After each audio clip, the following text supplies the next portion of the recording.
যে পৃথিবীতে বসা, এই পৃথিবীর বয়স হচ্ছে 454 কোটি বছর। 51,01,05,000 বর্গ কিলোমিটারের বিশাল এই পৃথিবী। এই পৃথিবীতে প্রায় 232টির মতো দেশ আছে, 59টি মুসলিম দেশ, 807 কোটি মানুষ এই পৃথিবীতে বাস করছে, 450 কোটি হচ্ছে মুসলমান। 59টি মুসলিম দেশের মধ্যে ক্ষুদ্রতম হলেও, ছোট্ট হলেও অলিয়া উলিয়ার বাংলাদেশ, হজরত শাহজালাল, শাহপরান, শাহ মাকদুম, খানজাহান আলী, ফতেহুল্লাহ, গরিবুল্লাহ, শাহ বেহেস্তি চিশতি সহ এদেশ শাহনেসার, শাহ সালেহ, শাহ মুহিব এবং শাহ মোহাম্মদ হুসাইন মুদ্দুজুল্লাহুল আলীর এই সুন্দর বাংলাদেশ, সেই সরসিনা দরবারের সেই প্রতিষ্ঠিত আধ্যাত্মিক সংগঠন আহলুসুন্নাহ ওয়াল জামাআর মতাদর্শে গঠিত যে সংগঠনটি, সেই সংগঠনটি হচ্ছে বাংলাদেশ জমিয়তে হিজবুল্লাহ। তারই একটি অঙ্গ সংগঠন হচ্ছে বাংলাদেশ ছাত্র হিজবুল্লাহ। আমার বিষয়টি হচ্ছে আকীদার মানদণ্ডে বাংলাদেশ ছাত্র হিজবুল্লাহ। সত্যি এই পৃথিবীর মধ্যে যতগুলো ইলম আছে, আশরাফুল উলুম হচ্ছে আকীদার ইলম, এবং এটি প্রথম শিক্ষণীয় একটি ফরজ হচ্ছে আকীদার ইলম। আপনারা সকলে অবগত আছেন, ইসলাম 5টি স্তম্ভের উপর প্রতিষ্ঠিত। তার প্রথম যে নম্বরটি, সেটি হচ্ছে ঈমান। ঈমান যার উপর ডিপেন্ড করবে, ঈমান যার উপর নির্ভর করবে, তার নাম হচ্ছে আকীদা। আল আকীদাতু হিয়া যাবিয়াতুল ঈমান। আকীদা হচ্ছে ঈমানের খুঁটি। একটি খুঁটি যদি নরবর থরবর হয়, তাহলে কখনোই একটি বিল্ডিং দাঁড়াতে পারে না।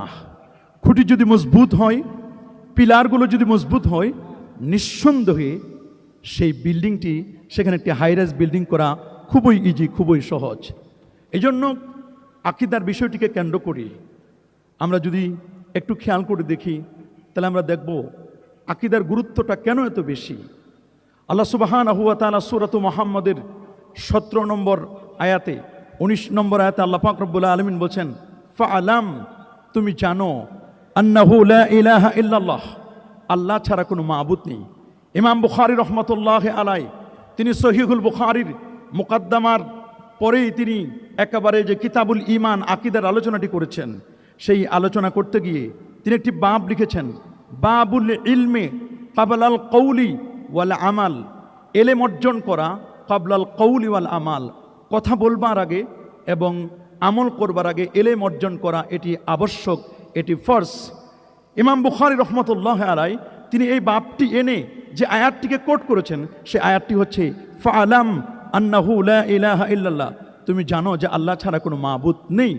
এই যে ফাআলাম তিনি বললেন, জানো, কোন এলেম আমাকে অর্জন করতে হবে, কোন এলেম জানা আমার জন্য আবশ্যক। ইমাম বুখারী বুঝাচ্ছেন যে এখানে মূলত ইলমুল আকীদা, আকীদার এলেমটি অর্জন করা এটি আমার জন্য ফরজ হবে। ইমাম আবুল মুজাফফর ইসফারাইনি তিনি তার লেখা বিখ্যাত কিতাব আত-তাবসীর ফিদ-দ্বীনের 14তম পৃষ্ঠার মধ্যে তিনি সুন্দর করে বলেছেন যে আমাদের যে আকীদার যে বিষয়টি, সেটি হচ্ছে লা ইলাহা ইল্লাল্লাহ। লা ইলাহা হচ্ছে নেগেটিভ, ইল্লাল্লাহ হচ্ছে পজিটিভ। লা ইলাহা নেগেটিভ, ইল্লাল্লাহ হচ্ছে পজিটিভ। লা ইলাহা নেগেটিভ আগে, পজিটিভ হচ্ছে পরে। তার মানে আমরা যদি পৃথিবীর মধ্যে হকের উপর প্রতিষ্ঠিত থাকতে চাই, তাহলে আমাদেরকে নেগেটিভ জানতে হবে। আমরা যদি হক পথে চলতে চাই, তাহলে আমাদের বাতিল জানা আমাদের জন্য ফরজ। আমরা দেখতে পাচ্ছি বাতিলের 6 লাভ। রাসূল করিম সাল্লাল্লাহু আলাইহি ওয়াসাল্লাম 1500 বছর আগে তিনি সতর্ক করে দিয়েছেন কিতাবুল ইলমের মধ্যে যে ইন্না হাদাল ইলমা ইয়াহমিলু হাযাল ইলম, এই ইলমকে তোমরা বহন করে নিয়ে যাবে। এই পৃথিবীর কুল্লু খালাফিন উদুলুহু, এই প্রজন্মের সবচেয়ে মুত্তাকি পরহেজগার ব্যক্তিরা এই ইলমকে মানুষের কাছে পৌঁছে দিবে।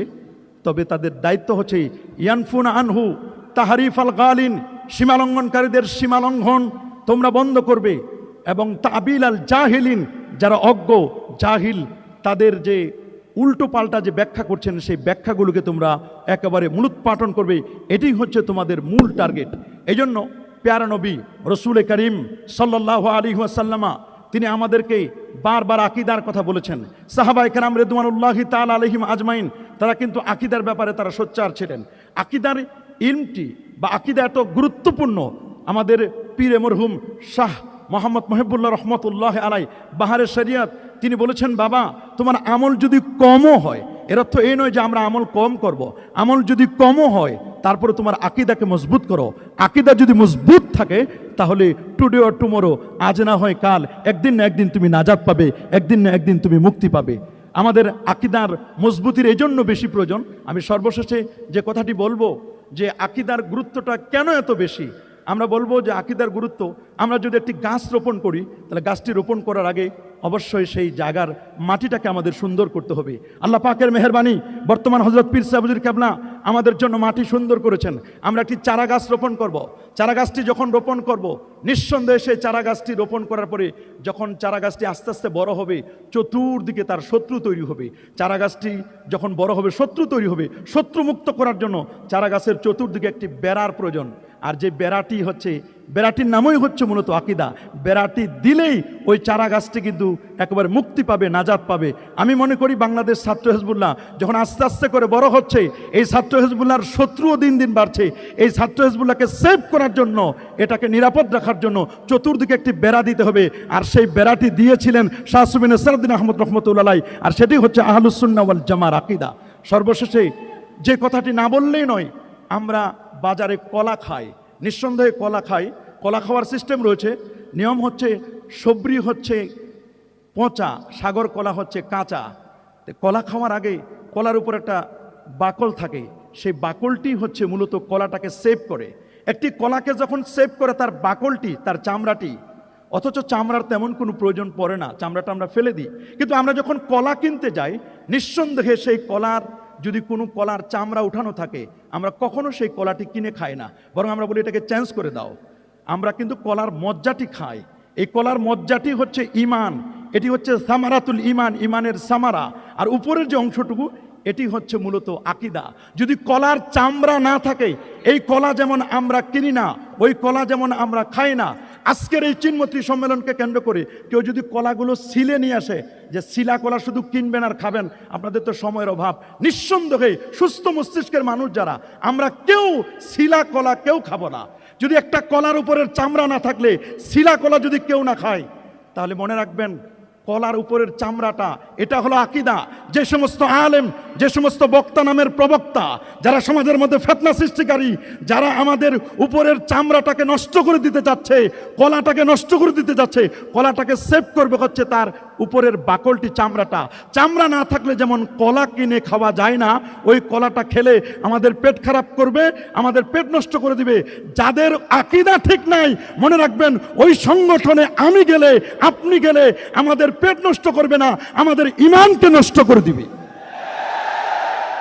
এজন্য আজকের এই চিন্মত্রী সম্মেলনে মুআজ্জাজ মেহমানদের সম্মুখে কথাই আমরা বলবো। আমাদের পীর, আমাদের আমির হিজবুল্লাহ সারসিনা শরীফের গদ্দিনিশিন হযরত পীর সাহেব কেবলা, তিনি চাইলেন এই কলাটাকে সেফ রাখতে, এই কলাটাকে নিরাপদ রাখতে। এই কলাটিকে নিরাপদ রাখার জন্যই মূলত আকিদা। একটি বাল্ব যখন আমরা দিব, নিঃসন্দেহে সে বাল্বটি হোল্ডার, যেটা এই হোল্ডারটা হলো আকিদা।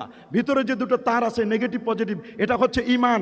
আর যে বাল্বটি দিব, সেই বাল্বটি হচ্ছে আমল। সারসিনা দরবার বাংলাদেশ ছাত্র হিজবুল্লাহ মূলত এটি ঈমান, আকিদা এবং আমল, এই তিনটির কথা বলে আশা করছি আল্লাহ পাক রব্বুল আলামিন, আমরা যারা এখানে এসেছি বাংলাদেশ ছাত্র হিজবুল্লাহ আহলুস সুন্নাহ ওয়াল জামাতের আকিদা আমরা লালন করি, পালন করি। এই আকিদা লালন পালন করেই আমরা ইনশাআল্লাহ চলবো।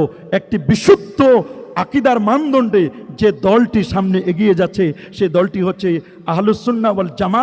আর তারই আহলুস সুন্নাহ ওয়াল জামাতের মতাদর্শে প্রতিষ্ঠিত বাংলাদেশ ছাত্র হিজবুল্লাহ। ইয়াউমা তাবিয়াদ্দু উজু ওয়া তাসওয়াদ্দু উজু, কিয়ামতের দিন একদল মানুষের চেহারা উজ্জ্বল হবে। জিজ্ঞেস করা হলো কাদের চেহারা উজ্জ্বল হবে? যারা আহলুস সুন্নাহ ওয়াল জামাকে প্রমোট করে, তাদের চেহারা উজ্জ্বল হবে।